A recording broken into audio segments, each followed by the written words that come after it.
Indian ശിക്ഷാ നിയമം, തെളിവ് നിയമം, ക്രിമിനൽ നടപടിച്ചട്ടം മുതലായ നിയമങ്ങളുടെ പേരുമാറ്റി യഥാക്രമം ഭാരതീയ ന്യായ സംഹിത, ഭാരതീയ സാക്ഷ്യ ബിൽ, ഭാരതീയ നാഗരിക് സുരക്ഷാ സംഹിത എന്നിങ്ങനെ ഹിന്ദി പേരിട്ട് കേന്ദ്ര സർക്കാർ പാർലമെന്റിൽ ബിൽ അവതരിപ്പിച്ചിരിക്കുകയാണ്. 143 എംപിമാരെ സസ്പെൻഡ് ചെയ്ത് പുറത്തു നിർത്തിയാണ് വിവാദ ബില്ലുകൾ ലോക്സഭയിൽ പാസാക്കിയെടുത്തത്.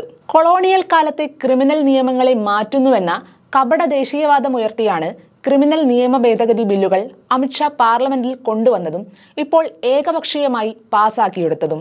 മതിയായ ചർച്ചകളില്ലാതെ നോട്ട് നിരോധനം, കർഷകദ്രോഹ ബിൽ, തൊഴിൽ നിയമ പരിഷ്കാരം, പൗരത്വ നിയമ ഭേദഗതി തുടങ്ങിയവയിൽ അവലംബിച്ച രീതി തന്നെയാണ് ക്രിമിനൽ നിയമ പരിഷ്കാരത്തിലും കേന്ദ്ര സർക്കാർ കൈക്കൊണ്ടത്. കാര്യമായ ഒരു മാറ്റവുമില്ലാതെയാണ് പുതിയ പേരുകളിൽ നിയമം പാർലമെന്റിൽ അവതരിപ്പിച്ചിട്ടുള്ളത്. 3 നിയമങ്ങളിലെയും വകുപ്പുകൾ പുനഃക്രമീകരിക്കുകയാണ് പ്രധാനമായും ചെയ്തത്.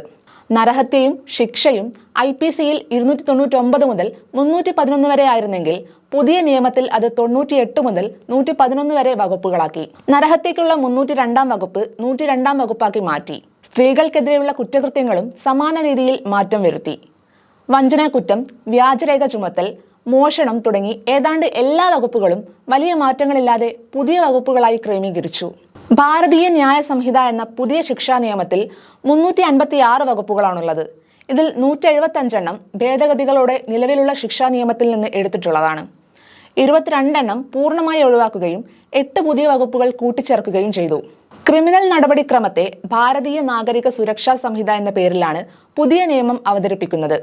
ഇതിലാവട്ടെ 533 വകുപ്പിൽ 150 നിലവിലുള്ള ക്രിമിനൽ നടപടി നിയമത്തിലുള്ളത് തന്നെ. 22 റദ്ദാക്കുകയും 9 പുതിയ വകുപ്പ് ചേർക്കുകയും ചെയ്തു. ഇന്ത്യൻ തെളിവ് നിയമത്തിന് ഭാരതീയ സാക്ഷ്യ ബിൽ എന്നാണ് പേര് നൽകിയിരിക്കുന്നത്. ഇതിൽ 170 വകുപ്പുകളുണ്ട്. പഴയ തെളിവ് നിയമത്തിൽ നിന്ന് 23 വകുപ്പുകളെ ഭേദഗതികളോടെ സ്വീകരിച്ചിട്ടുണ്ട്. 5 റദ്ദാക്കുകയും 1 വകുപ്പ് പുതുതായി കൂട്ടിച്ചേർക്കുകയും ചെയ്തു. സുപ്രീം കോടതി മരവിപ്പിച്ച രാജ്യദ്രോഹ കുറ്റം ഒഴിവാക്കിയെന്ന അവകാശവാദമാണ് അമിത്ഷാ നടത്തുന്നത്. എന്നാൽ പേരുമാറ്റി 150 വകുപ്പ് കൊണ്ടുവന്നിരിക്കുകയാണ്. വിയോജിക്കാനും പ്രതിഷേധിക്കാനും അഭിപ്രായം പ്രകടിപ്പിക്കാനുമുള്ള സ്വാതന്ത്ര്യത്തെ തടയുന്ന സെക്ഷൻ 150 രാജ്യദ്രോഹം എന്ന വാക്ക് ഉപയോഗിക്കുന്നില്ലെങ്കിലും അർത്ഥത്തിലും പ്രയോഗത്തിലും അത് തന്നെയാണ്. 124A വകുപ്പിൽ വിദ്വേഷവും അവമതിപ്പും ഉണ്ടാക്കുന്ന രീതിയിലുള്ള പ്രകടനങ്ങളെയും പ്രസംഗങ്ങളെയും രാജ്യദ്രോഹമായിട്ടാണ് വ്യവസ്ഥ ചെയ്തത്. പുതിയ നിയമത്തിൽ വാക്കുകൾക്ക് മാറ്റം വന്നു. വിദ്വേഷത്തിനും അവമതിപ്പിനും പകരം വിഭാഗീയത, ആയുധമുപയോഗിച്ചുള്ള കലാപം, നിലവിലുള്ള വ്യവസ്ഥയെ മാറ്റാനുള്ള ഏതൊരു പ്രയോഗവും, ഇന്ത്യയുടെ പരമാധികാരവും ഐക്യവും അഖണ്ഡതയും ഇല്ലാതാക്കാനുള്ള ഏതൊരു ശ്രമവും അത്തരം വികാരങ്ങളെ പ്രോത്സാഹിപ്പിക്കൽ എന്നാക്കി വിപുലപ്പെടുത്തിയെന്ന് മാത്രം.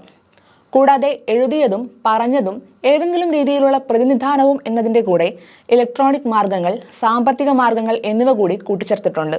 ഇതിൽ ശ്രദ്ധിക്കേണ്ടത് വികാരങ്ങളെ പ്രോത്സാഹിപ്പിക്കൽ, നിലവിലെ വ്യവസ്ഥയെ അട്ടിമറിക്കൽ തുടങ്ങിയ വളരെ അവ്യക്തമായ പ്രയോഗങ്ങൾ ഏതൊരു പ്രതിഷേധത്തെയും സമരത്തെയും പോലും സെക്ഷൻ 150 ഉപയോഗിക്കാവുന്ന കുറ്റമായി പരിഗണിക്കും. UAPA നിയമത്തിന്റെ പരിധിയിൽ വരുന്ന തീവ്രവാദം, പോക്സോ ആക്ടിന്റെ പരിധിയിൽ വരുന്ന കുട്ടികൾക്കെതിരായ അതിക്രമം, മറ്റു നിയമങ്ങളിൽ പരാമർശിക്കുന്ന സാമ്പത്തിക കുറ്റകൃത്യങ്ങൾക്കെതിരായ വകുപ്പുകൾ എന്നിവ ആവർത്തനം പോലെ പുതിയ ശിക്ഷാ നിയമത്തിന്റെ ഭാഗമാക്കി.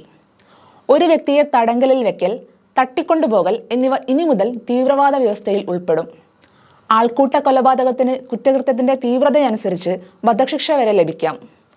പ്രായപൂർത്തിയാകാത്ത പെൺകുട്ടിയെ ബലാത്സംഗം ചെയ്യുന്നതിനുള്ള പരമാവധി ശിക്ഷയായി വധശിക്ഷയും പട്ടികപ്പെടുത്തിയിട്ടുണ്ട്.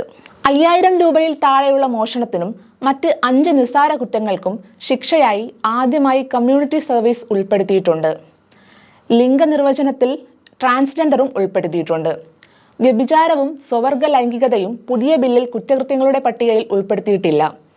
ആത്മഹത്യാശ്രമം ഇനി ക്രിമിനൽ കുറ്റമായി കണക്കാക്കില്ല. ഇവയൊക്കെയാണ് പ്രധാന മാറ്റങ്ങൾ.